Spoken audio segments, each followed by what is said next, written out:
Well, we're thrilled. Like you say, it's great to have two players playing at such a high level in the US. I guess it's a good. It looks good on us as a program. It's good to see the boys playing so well and reaching the highest levels.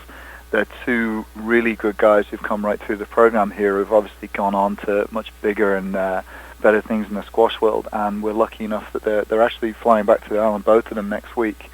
We have the National Squash Championship starting on the 16th of March.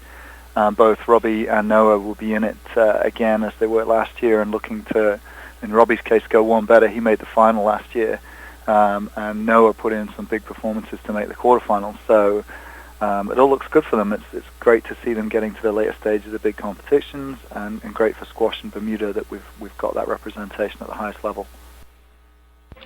Now, the fact that both youngsters are getting the chances to play at a top level. Yeah. Robbie wants to go one better, Noah wants to go further, but the level of competition, and then you have Micah in Canada. How are things shaping up for the national championship? Well, And you're the defending champion. I am. I mean, it gets. I'm defending champion. I've won it for a few years, but it gets tougher every year. I mean, we've had this bank of juniors coming through over the last few years, and now they're not even really juniors anymore. I mean, they're right up there. They're big, strong athletes who are training every day. It's tough. It's a tough field. It's probably as wide open as it's ever been. You've got Nick Kime in there. You've got Darren Ramsey, who's a new teaching pro on the island at the Courthouse Club, so he's thrown his hat into the ring.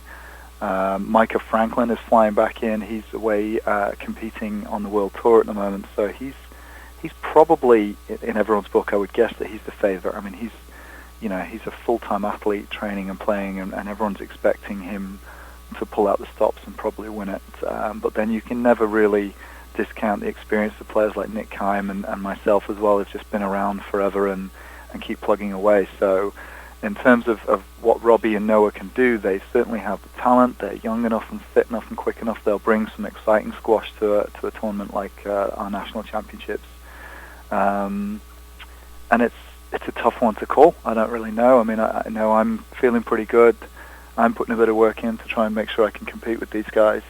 And the fact that Robbie and Noah are reaching late stages of big college national championships sort of spells trouble for us, I guess. And it'll be interesting to see. I know Robbie came out on top, and he's had the better over Noah for the last few years, and Noah's a couple of years younger than him, so be good to see Noah keep working hard and see where he can get to eventually. But in terms of our Digicel national title, it's wide open. It should be a great tournament.